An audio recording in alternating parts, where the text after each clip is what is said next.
minutos, María Elena Núñez. Gracias, Julio. Buenos días a los que no había saludado, a los que se integran ahora a la audiencia del Sol de la Mañana. Hoy me quiero referir a lo de la tarifa de las escuelas y el caso de la discriminación racial en fútbol, no solo en Estados Unidos, sino también en España, en un país europeo. Así es. En torno a la tarifa, a diferencia de Víctor, entiendo que ha asumido con mucha responsabilidad el tema el ministro de Educación, el doctor Carlos Amarante Barret. ¿Por qué?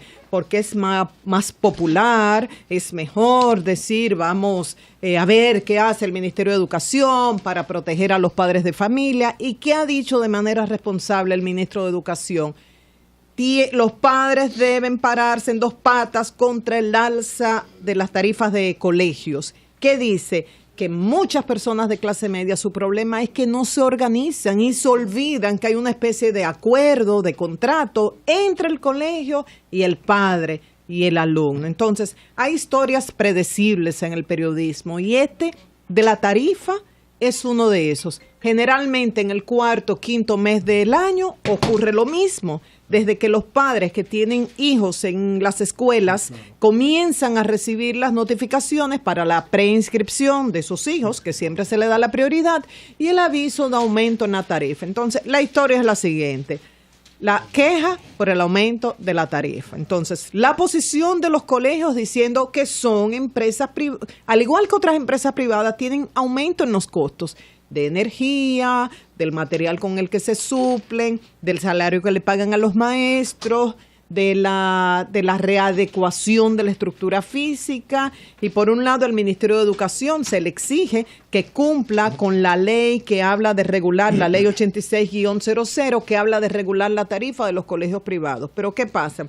Que hay una frontera muy fina entre ese colegio del sector privado que funciona como una empresa privada, y es cierto, pero por otro lado, ofrece un servicio garantizado como un derecho constitucional. ¿Esto se está cumpliendo? Sí, de hecho han habido fallos del Tribunal Constitucional que garantizan eso. Por ejemplo, ningún colegio puede expulsar a un alumno aunque el padre no haya pagado nada. Y pese a la protesta de profesores y dirigentes de colegios privados, como es esa gran educadora Rosa Ariza, esto es así. Ella se ha quejado porque dice que hay un grupo de padres estafadores que se dedican a cambiar sus hijos de colegio cada año. Lo ponen este año, pagan apenas la inscripción, pasan el año completo sin pagar nada. Imagínense la deuda que acumulan muchos colegios.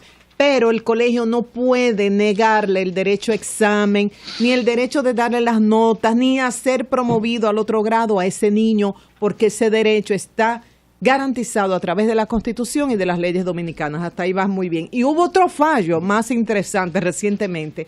¿Qué pasó? Una niña fue expulsada, una joven, de un colegio privado porque entró, parece que a la computadora de la profesora, robó un material para un examen y luego la amenazó con rociarle ácido del diablo. Esta niña fue expulsada y hubo un fallo reciente de que debe ser reintegrada a la escuela. Entonces, ¿qué hacer en estos casos? Lo que dice, aunque no nos guste, aunque no sea simpático, lo que dice el ministro de Educación: vamos a ponernos bien las faldas y los pantalones y vamos a exigir nuestros derechos. Así como uno tiene, ¿por qué surge la escuela privada? Bueno, porque el sector público estaba muy deficiente. Ahora se habla de una revolución educativa, pero eso tomará un tiempo en lo que mejora.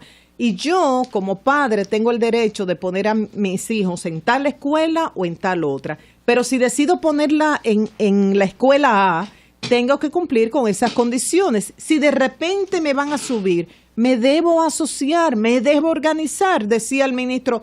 Estamos hablando de más de 500,600 alumnos que hay, 600,000 alumnos que hay. Entonces, ¿por qué no se organizan y exigen sus derechos? Así uno puede exigir que no haya un aumento exagerado, así uno puede exigir mayor capacidad de los profesores. Hay profesores de los colegios privados que corrigen con faltas ortográficas, muchas ausencias, esa queja de José La Luz de esa Semana Santa ampliada que se toma como feriado, se da también en los colegios privados.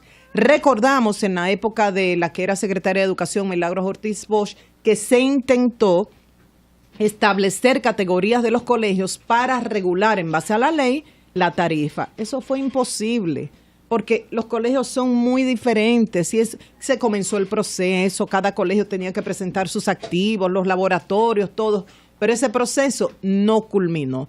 Entonces yo creo que definitivamente hay que fijar una posición responsable.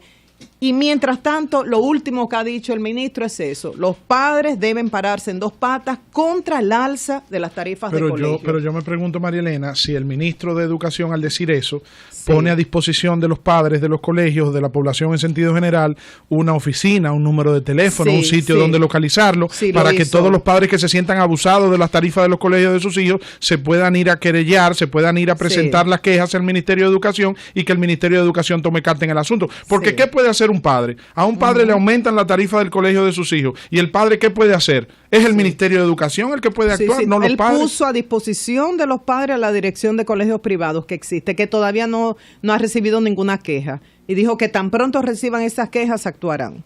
¿Que no ha recibido quejas? Esa dirección no, porque es que muchas de estas quejas salen en los periódicos, pero hay que canalizarla. La dirección de colegios privados del Ministerio de Educación en este año 2014 no ha recibido ninguna queja. Bueno, eso hay que canalizarlo debidamente. Está como Telefree, que dice la fiscal que no pueden actuar contra Telefree porque no han recibido querella. Finalmente, ¿por qué los críticos a la sentencia del Tribunal Constitucional que establece las condiciones para otorgarle la nacionalidad dominicana a una persona encontraron tantos adeptos por una discriminación racial, por un racismo que hay en todo el mundo y que, claro, la mayoría de los seres humanos rechazan? Esto lo vimos ahora en el fútbol en los Estados Unidos y también en España. En el caso de los Estados Unidos, ya José Laluz hablaba en el día de ayer, la reacción de los jugadores que jugaron con el uniforme al revés, se pusieron un brazalete negro en la muñeca, el presidente Obama protestó. También hoy la NBA va a reaccionar en este sentido. ¿Y cuál es la otra historia? Con unos jugadores brasileños en un partido de fútbol que se estaba celebrando en un estadio por el área de Valencia, en la costa este de España. Le tiraron a Alves, un jugador brasileño, un guineo. Siempre lo hace. ¿Qué hizo él? Él cogió el guineo y se lo comió. Y dijo, eso me lo voy a tomar a broma. Pero hasta la presidenta Dilma Rousseff habló del tema. Elogió la actitud de este jugador brasileño, que además ha conseguido el apoyo de mucha gente. Desde el ministro de Italia habló del tema, también el secretario de la ONU se refirió a este tema rechazándolo, y uno de los jugadores brasileños también, Neymar, colocó, él tiene 10.4 millones de seguidores, ustedes se imaginan, colocó una foto de él comiéndose un guineo, con su hijo comiéndose un guineo, y puso el hashtag, la etiqueta, todos somos macacos, porque le gritaban macacos, macacos, una especie de monos.